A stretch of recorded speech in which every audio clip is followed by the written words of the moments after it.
most forceful tone yet, addressing Canadians who are not complying with self-isolation and social distancing.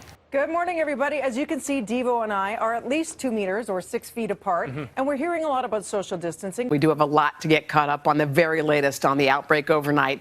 Just days after saying he wanted much of the country to open by Easter, President Trump has now extended social distancing guidelines through the end of April. Let's give you some updated rules on social distancing. So limit your trip outdoors, because it does get confusing when some people are like, go out, get fresh air. What does that entail? Well, postpone non-essential trips, keep 6 feet distance from others, greet others with a wave, or you can nod. So again, it has to be the 6 feet or 2 meters apart though, right? We're talking about group gatherings. You know, a lot of people are saying, hey, you know, if I just go over to my buddy's place, there's only gonna be 3 or 4 of us, and we have some drinks, or we watch a movie.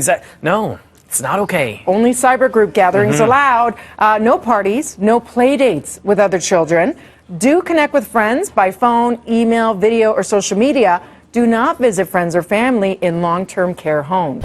We are back now with one of the most important steps we can take to fight the spread of coronavirus. But there's a lot of confusion about what social distancing really means. Yeah, straight what social distancing means. Just give me my space, man. Just give me some space. So for those who are still trying to get out there, not wanting to social distance, well, some places are about to force you to do so. 6 feet. That's how far the CDC says you should stay apart from people to practice social distancing. Police cleared out New Orleans' iconic Bourbon Street as a new normal sets in.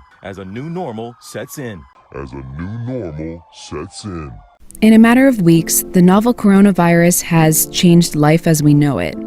Communities across the globe are practicing something called social distancing. The novel coronavirus COVID-19 has now spread around the world. The World Health Organization has officially declared a pandemic. The coronavirus is transmitted by droplets from coughs, and sneezes.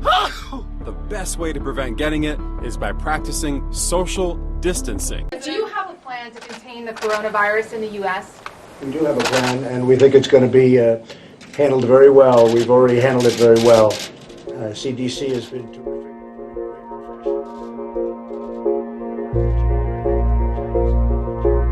Now, the virus that we're talking about having to do, you know, a lot of people think that goes away in April with the heat, as the heat comes in.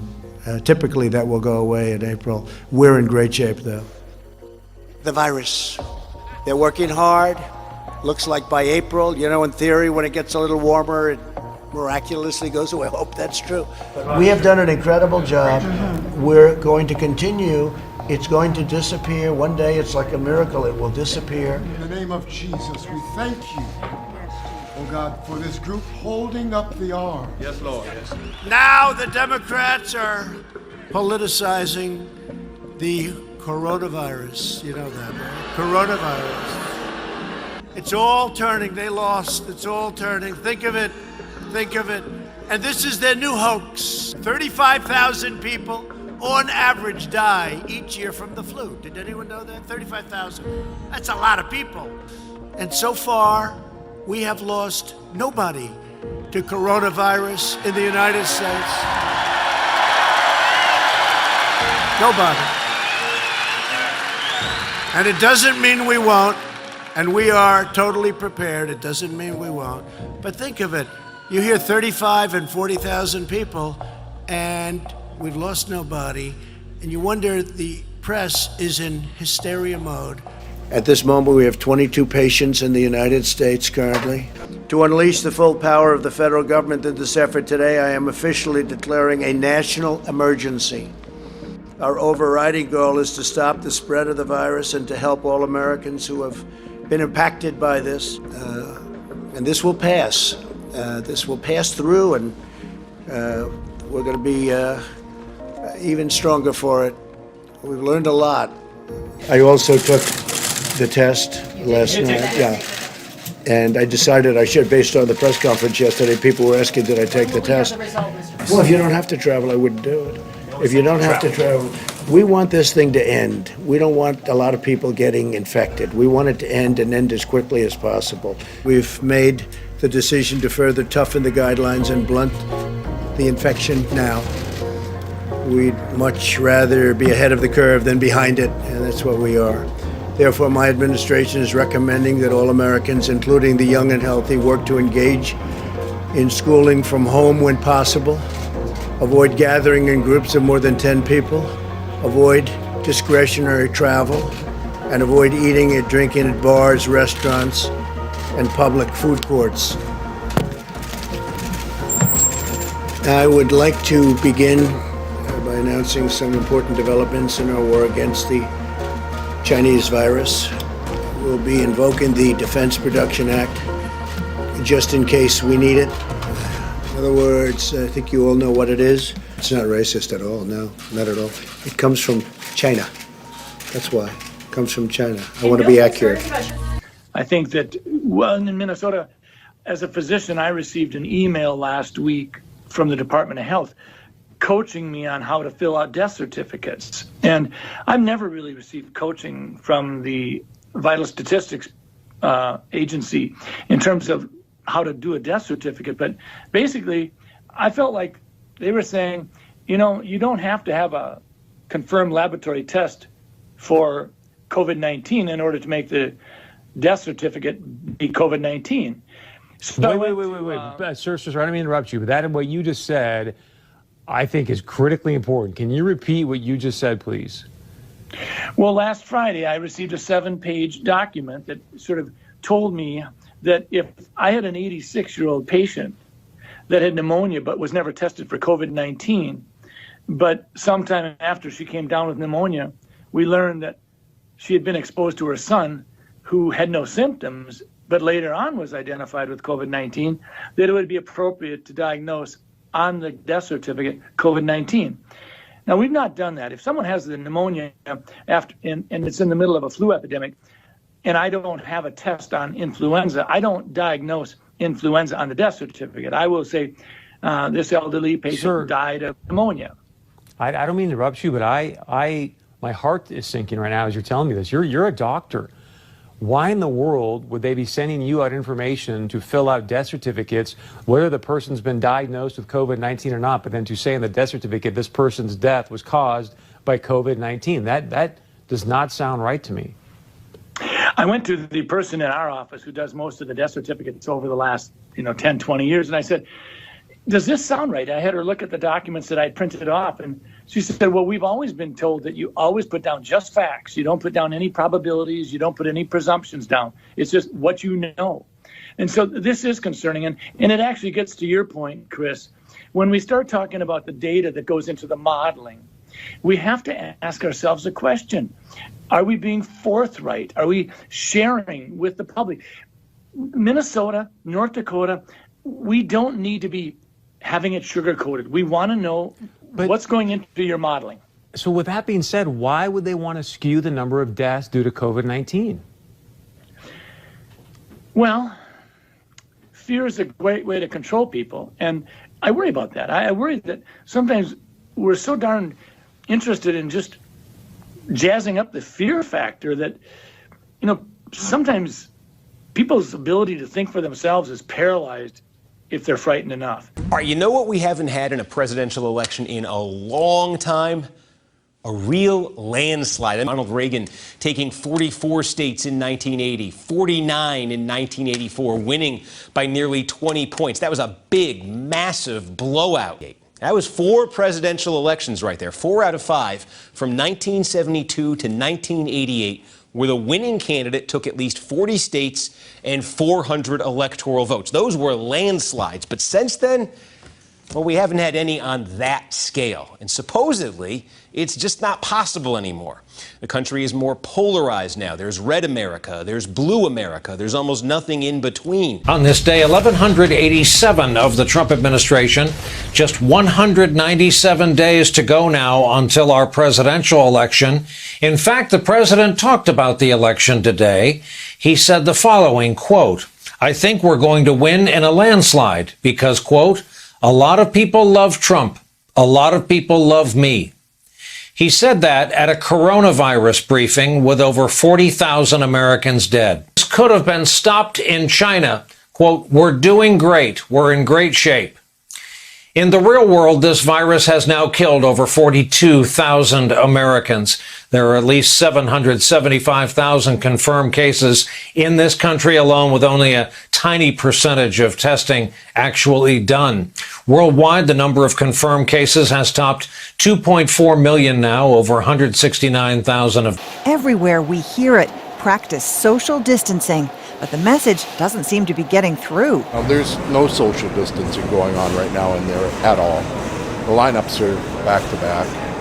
To get some practical tips, we do some social distancing and FaceTime an infectious disease expert. We do some social distancing and FaceTime an infectious disease expert. We do some social distancing and FaceTime an infectious disease expert.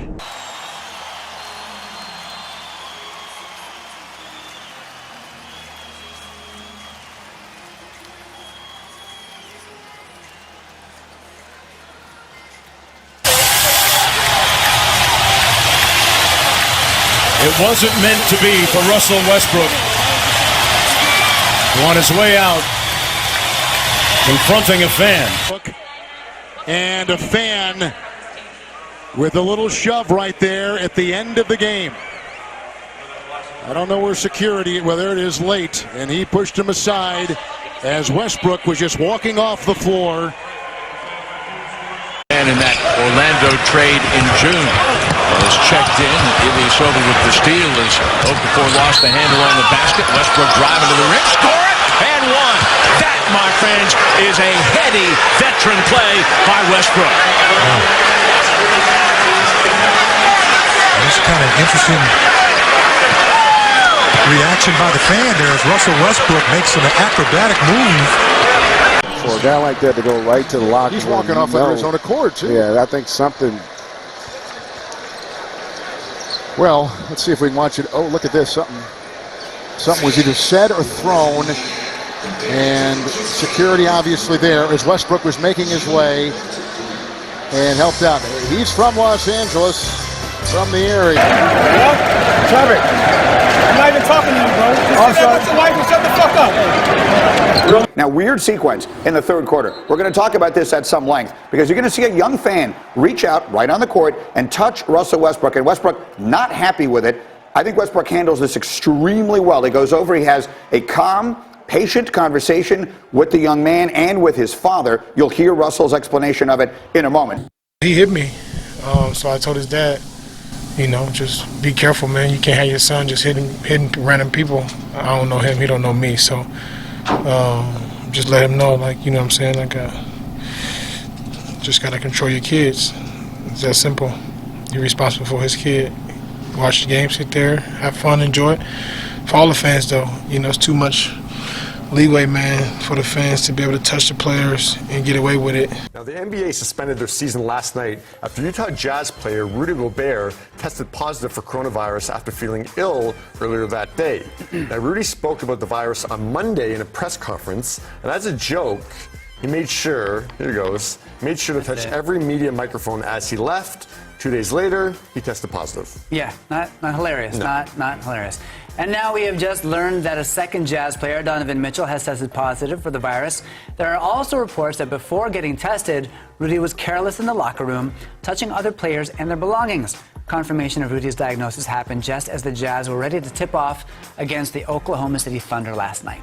The city of San Francisco has followed the lead of neighboring Santa Clara County and banned all gatherings of 1,000 people or more for 2 weeks. That ban will include Warriors games, which means, yes, the other shoe we have all been waiting to drop has hit the floor.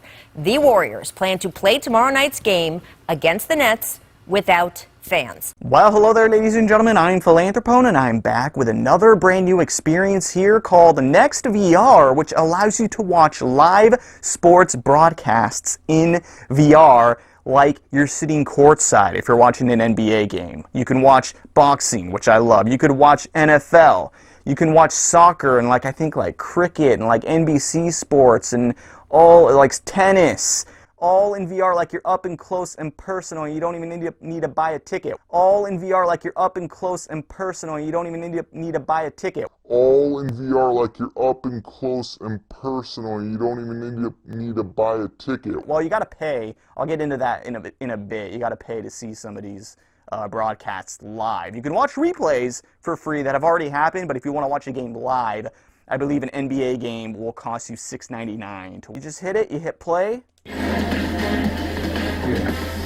The NBA's best team heads to Hollywood, and yes, there are plenty of Warriors fans inside Staples Center this afternoon as the LA Clippers host the defending champion Golden State Warriors today in virtual reality. So, see, he said virtual reality, so you know that these people are sports broadcasters, especially for the VR audience, which is pretty cool. They have their own, staff to handle the VR portion of the game. Also, you will not be able to do this unless you have a PSVR, Windows Mixed Reality System, Daydream, like a phone, or Samsung Gear. So no Vive or Oculus. It just goes to show that it is not, VR is not mainstream yet. They're trying to get that audience that, everyone has a phone and more people have gaming consoles rather than like a super powerful PC to run a Vive or an Oculus Rift. So now I am kind of in the stands here, but I want to get to my courtside seat, so I'm going to fast forward, which, by the way, you cannot... Oh, here we go. Straight on the road, Golden State in the white, and again, they have plenty of support. Not this staff. This afternoon.